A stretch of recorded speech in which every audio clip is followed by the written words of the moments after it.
live chat. At sobrang excited na ako makachikahan kayo today dahil akong tagal ko na hindi nakakabalik dito sa live chat. So please, magpadala kayo ng inyong mga tanong, makipagchikahan kayo sa akin, mga questions at greetings sa gmanetwork.com/livechat or pwede niyong gamitin na ang ating hashtag for today, hashtag FrenchFarLiveChat sa Twitter. Alright, huwag na natin patagalin to, simulan na natin ang ating kwentuhan.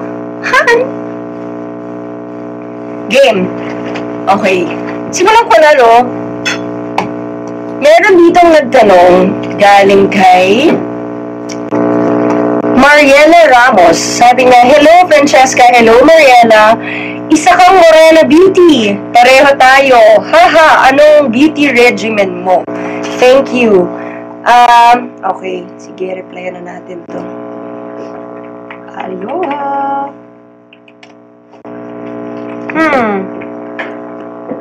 Wala naman. Sunblock lang dahil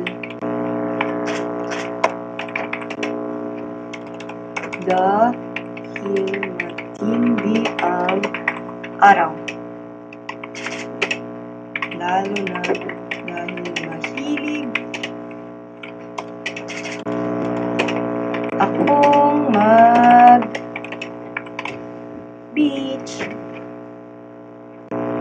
Okay. Mag-shoutout muna ako. Ganyan. Pa-shoutout daw kay Argel at Alana Paragas mula kay Kev Santos. At meron din siyang tanong actually. Ang dami niyang tanong pero pipili na lang muna ako ng isa. What was it like shooting in Morocco in your movie Emir? Reply. Hello. Sobrang surreal. Di ko akalain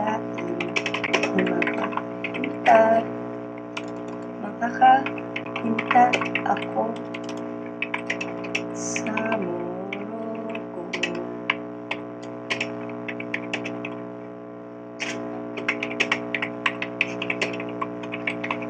It was an amazing experience.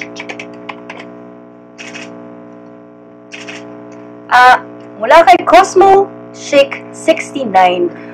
Open ka ba to have a more daring image? Di ko alam eh. Palagay nyo ba? Anong palagay nyo doon? Baka may opinion kayo tungkol sa daring image, pwede nyo akong i-chat dito. Pero para sa akin kasi, parang hindi. Kasi hindi ko naman siya personality talaga. At hanggat maaari, sana gusto kong magpakatotoo sa sarili ko na walang pinuput na image sa TV. Dahil, syempre, mas gusto ko na yung kung sino ako sa bahay, ganun lang din naman ako, diba? Sa TV. Kumbaga, totoo lang. Alright, meron pa isa mula kay Artlang507. Nakapagsulat ka na ba ng kanta? Kwento mo naman ang inspirasyon at process of songwriting mo.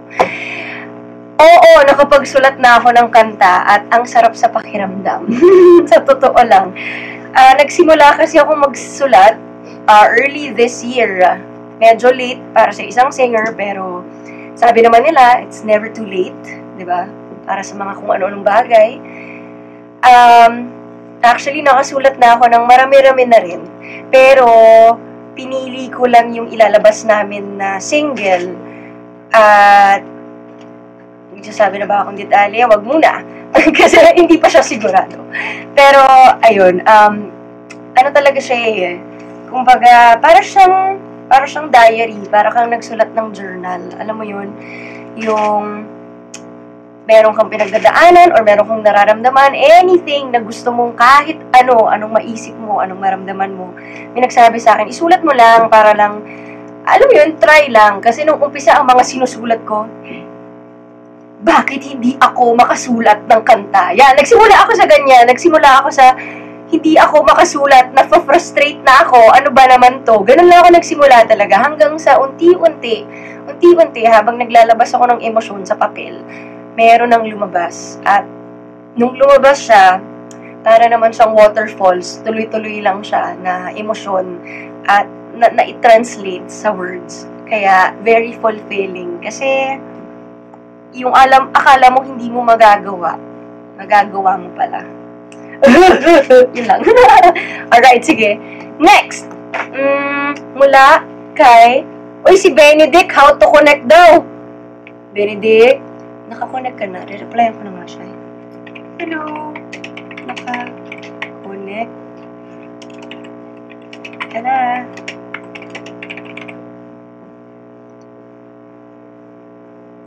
Mula kay Lara O. 822. Hi French, sino ang guests mo sa concert mo? Where can we buy the tickets? Hindi po binibili ang tickets. Ito po ay free. Free concert po ito. O ito, my updates po sa Twitter ko at Francesca Park at sa GMA Network .com/Francesca Concert. Paano makakakuha ng tickets? Ay! Para sa guest,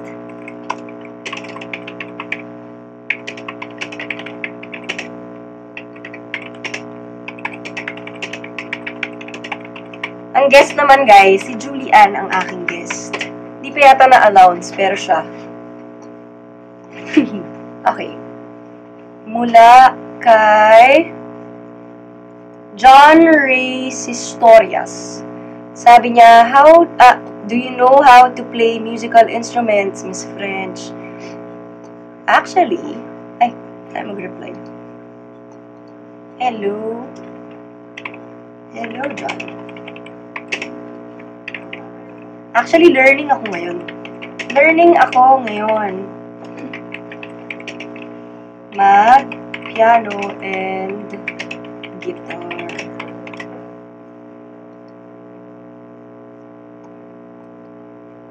Ito, meron pa tayo. Mula kay Mitch Mercader. Hi, Mac. Ano ang next project mo pagkatapos ng concert mo? Actually, during nga yata eh. Meron po akong soap right now. Second chances sa prime time.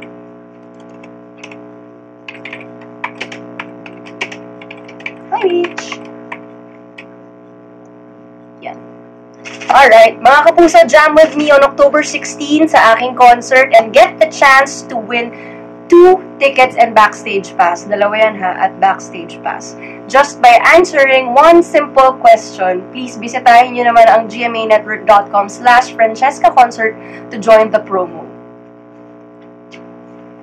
Meron po mga tanong dito eh. Teka. Ano ba? Ayun. Mula kay Herbert Season. Idol, pag-greet naman ako, I really appreciate and thankful if you greet me. Hello, Herbert Season! Hi! Sana okay ka lang dyan. Hi, Herbert. Oh. Hi, Herbert. Binati kita live. Sana narinig mo.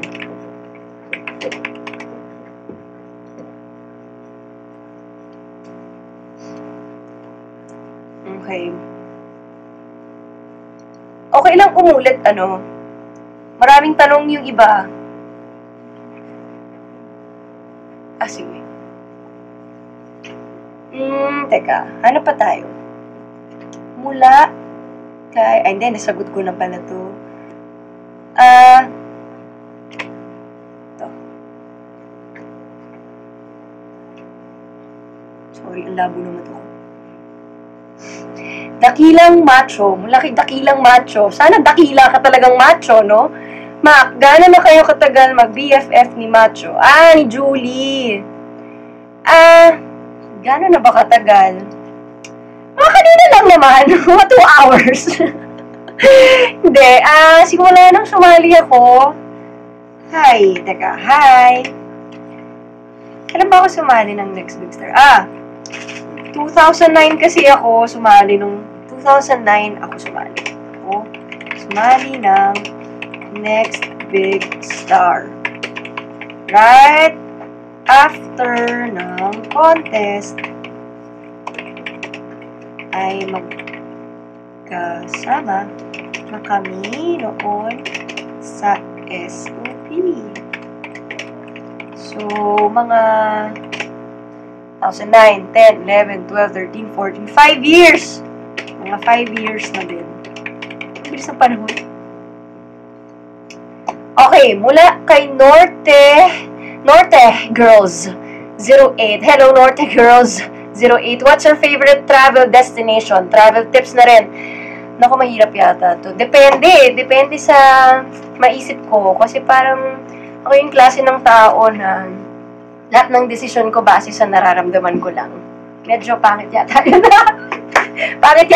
Pero ganoon ako kasing tao. Kumbaga, yung mga desisyon ko, binabase ko lang siya, kumbaga sa now, sa present lang lagi. Travel destination. Right now kasi, mahilig ako mag-surf. So, definitely, sa beach ako nagpupunta. Either sa La Union, Baler, o sa Zambales. Travel tips. Ako, i-make sure mo lang na yung pupuntahan mo, gusto mo talagang makita. Kasi hindi mo ma-enjoy pagka hindi mo siya gustong puntahan. Tapos, i-make sure mo na rin na ipupush mo yung sarili mo na makita talaga at ma-immerse, magkaroon talaga ng immersion na magaganap. Alam mo yun, makita mo yung kultura, makasalamuha mo yung mga tao, kumbaga hindi lang yung lugar, kundi pati yung experience ng buong lugar. Ang lalim. Pero yun ang ginagawa ko. Mula kay ako, si JL, what's your biggest regret in life? Biggest regret in life? Parang wala naman. Kasi naniniwala ako na lahat ng ginagawa ko, lahat yun, may natututunan ako eh. So, wala talaga akong pinagsisisihan. Tsaka, bago ako mag-decide ng mga bagay-bagay, iniisip ko na ito hindi mo ito pagsisisihan. Kumbaga, happy ka sa desisyon ko. Happy ako sa desisyon ko. Sino ba si mo? Happy ako sa desisyon ko. At kung ano man ang mangyari, ano man ang resulta, pagdadaanan ko yun. At kailangan kong pagdaanan yun bilang tao. Ayun. Sana may napupulot kayo sa mga pinagsasabi ko. At huwag niyo pong kakalimutan na itanong sa akin kung ano-ano mga tanong ninyo. Chance nyo na ito makapagtanong. Sasagutin ko naman hanggat kaya ko. Sa gmanetwork.com/livechat. Tama? Yan. Meron pa dito. Mula ulit kay Kev Santos. Ano ang dapat i-expect ng mga kapuso natin sa concert mo? Napindot ko na ito. Reply. Suki ka, Kev.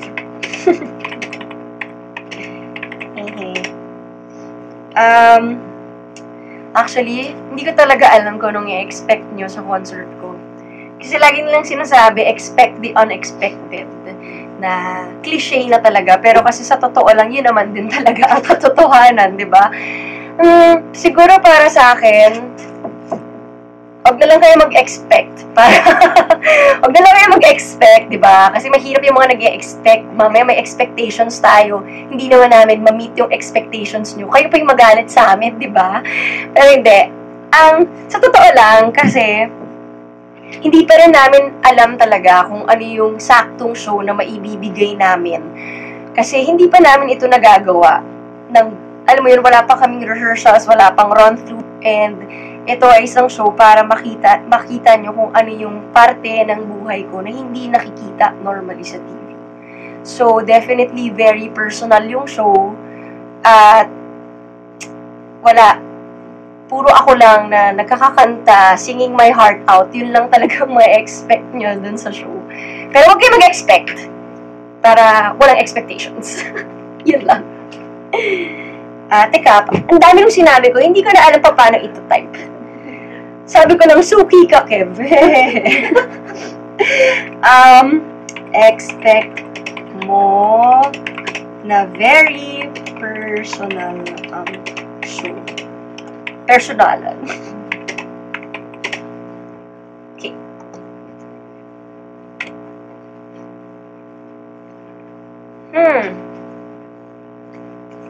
Teka, mula kay Ardiente. Sabi lang niya, hi po. Hello, nagpapas-shoutout siguro siya. Hello, Ardiente. Ano ba tong pangalan mo? Ardiente. Hello. Guys, bukod sa hello, magtanong naman kayo para hindi sayang, di ba? Kayo talaga. Ayun, nagtanong pala siya. So, hindi ko nakita. Sabi niya, hi po, kamusta po? Sasagutin na rin kita, ha? Okay naman ako. Ikaw, kamusta ka? Tumatawa yung mga kasama ko dito sa live chat. Hindi ko alam bakit. Ano ba naman yan? Teka. May nagtanong, kung mabibigyan ka ng title, ano ang gusto mo? Title lang, ano ho yun? Pakilinaw. Title po ng ano? Title. As in title? Alam, hindi ko ever naisip yan. Huwag niyo ako tatanungin ng mga ganyan. Hindi ko talaga alam. Hindi ko talaga alam eh. Kung meron man akong title, siguro, Miss? Ang labo eh, no? Hindi ko talaga alam. Sa totoo lang, hindi ko talaga siya naisip. Mas mabuti na siguro walang title at tawagin niyo na lang akong Francesca Farr. Dahil mahirap pag may title, di ba? Okay. Moving on. Sino ang mga nagpapakilig sa inyo? Nagpapakilig sa akin mula kay, sino yan? Cliched. Pasensya na guys, mahirap pag walang nagsasalita dito sa kwarto. Ako lang, binabasa ko lang siya mag-isa. Anong nagpapakilig sa akin? Kilig? Teka lang. Ang dami kasing ibig sabihin ng kilig. Pero sige, in my own interpretation at sa sarili kong pagkakaintindi sa kilig, gusto ko yung tuta ko. Si Kushi ang pangalan niya at hindi niya ako naiintindihan lagi. At lagi ko siya pinapagalitan. Pero pag nakikita ko yung mata niya, parang nakikipag-usap sa akin, parang natutunaw yung puso ko at para sa akin yun ang kilig. Parang hindi na ako galit sa'yo. Ganun lang. Yung aso ko. At saka, hindi na kasi kilig eh. Hindi na kilig yung nararamdaman ko sa boyfriend ko. Parang, ano na siya, mas more on, parang grateful na kasi ako na nandyan siya. Yun. Hindi na siya parang kilig. Wala na kami sa level na ganun kasi. Parang, napagdaanan na namin. Ayun. Wala na ba kayo ibang tanong, guys? Yung kasagot-sagot, hindi mahirap sagutin. Mula kay Quinty Girl. Hello. Sabi niya, if you can sing a song for the rest of your life, what will it be? Wag naman! Gusto ko rin gumawa ng ibang bagay. Teka, replyan natin to. Song for the rest of your life, what will it be? Siguro yung favorite song ko muna ngayon. Siguro yung favorite.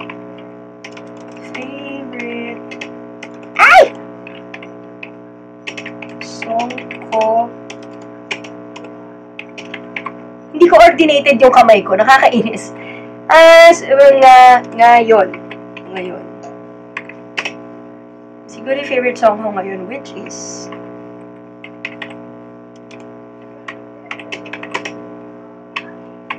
Wiser by Old Man Canyon. Ayun, so sabi niya, if you can sing a song for the rest of your life, what will it be? Ang sabi ko, pwede ba? Baka may royalty Singilin ako bigla. So sabi ko, siguro yung favorite song ko ngayon, Wiser ang title niya, mula sa Old Man Canyon. At nagpapasample sila dito. Gusto nyo ba nag-sample, guys? Ako lang yata may gustong sumample. Ito bibigyan ko na lang kayo ng brief background. Itong kantang to, search nyo rin, baka, alam nyo, matripan nyo, at magustuhan nyo yung artist. Ang pangalan nila, Old Man Canyon. Medyo folky band sila. At na-capture talaga yung puso ko. Every time gigising ako sa umaga at magdadrive ako papunta sa trabaho, ito yung soundtrack ko. So, kakadala ako konting lines. Kasi, mas maganda yung original talaga. Pakinggan nyo yung original. Yes. When I'm wiser and growing taller, I will know your ways.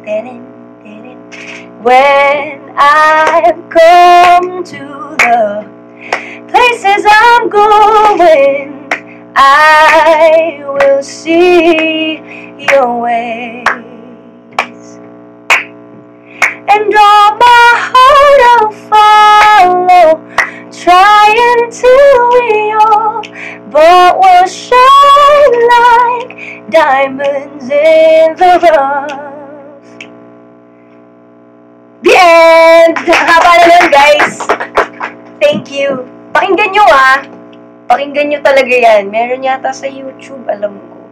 Old Man Canyon. Ganda nung kantang yun. As in. Mula kay Cherry Bomb. Sino ang inyong mga fashion inspirations? Fashion inspirations.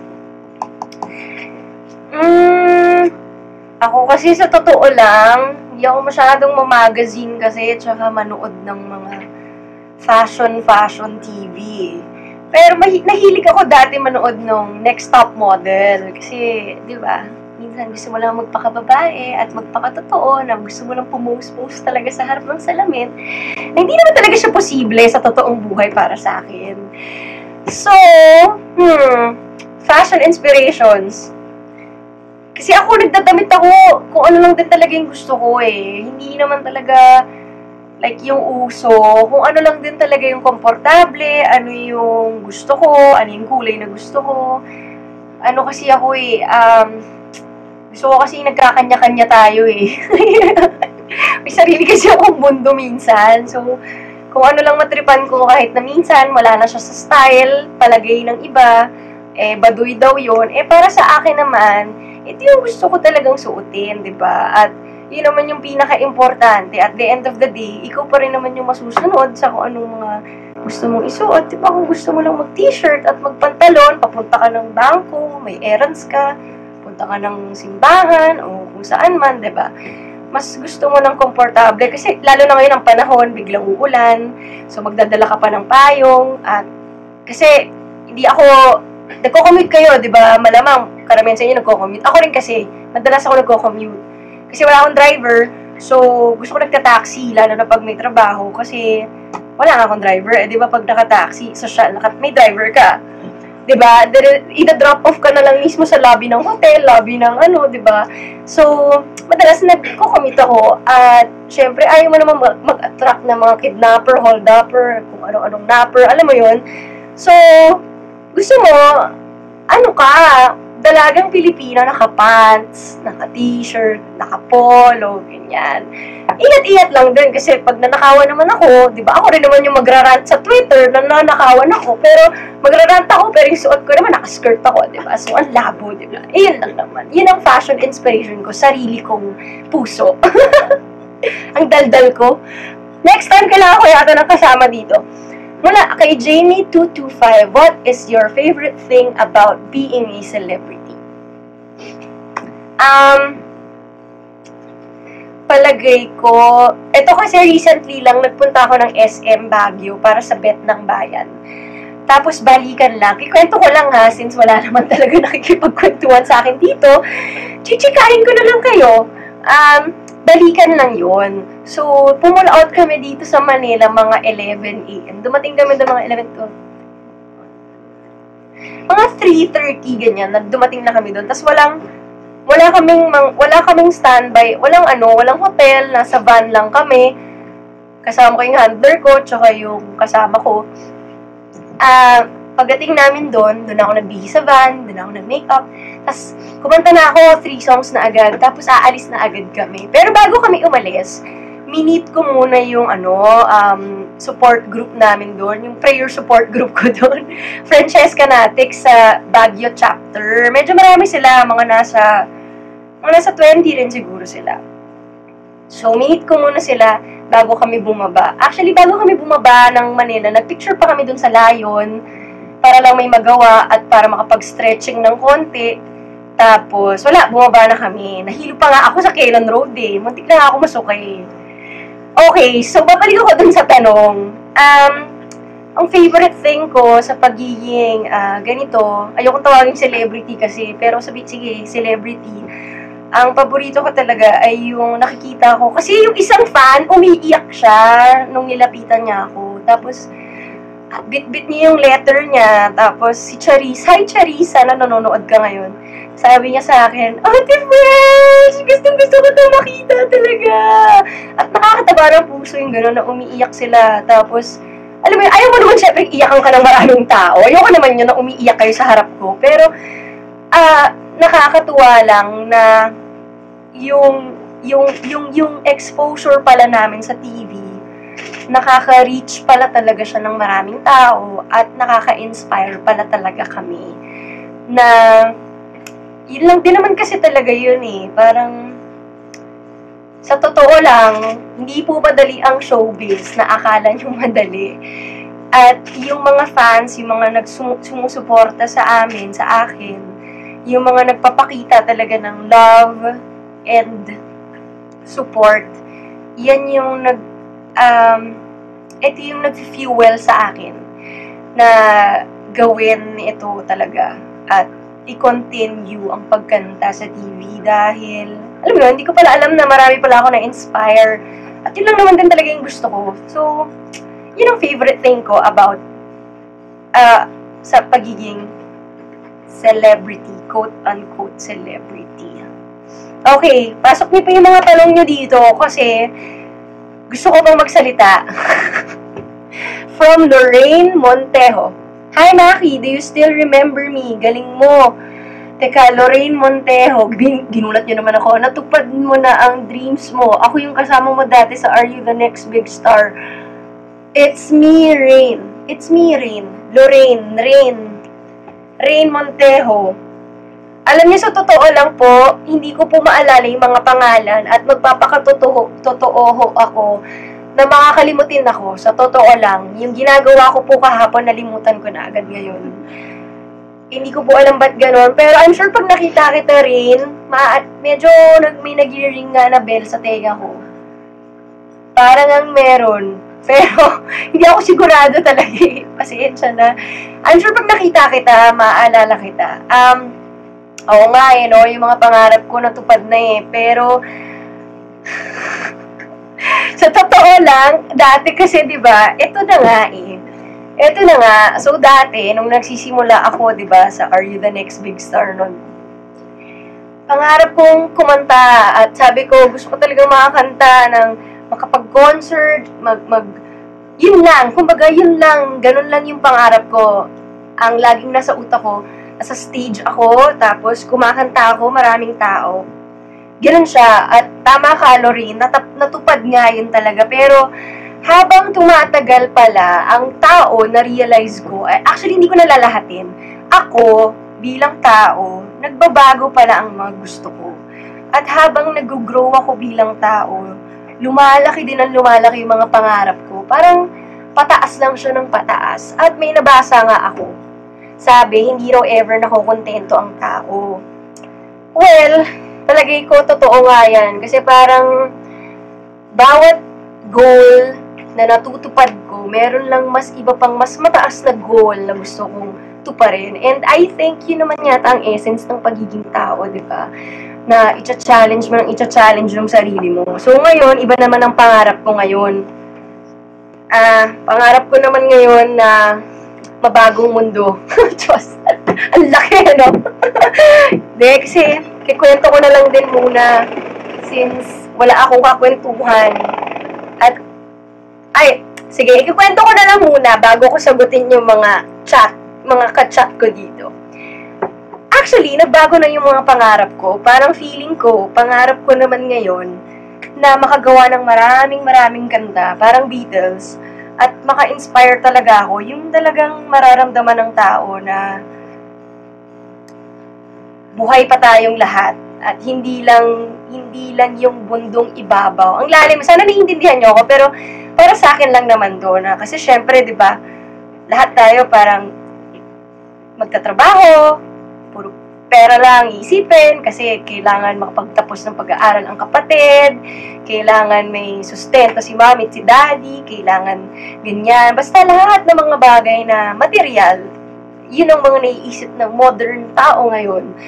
At para sa akin, parang meron akong madness na konti dahil masasabi kong nababaliw ako dahil alam kong mahirap siyang gawin, pero palagay ko at naniniwala ako na meron pa rin naman mga tao na hindi lang yung material yung importante, kundi pati yung mga bagay na hindi nakikita, di ba? Kasi like ngayon, syempre uso ang Instagram and Twitter, di ba?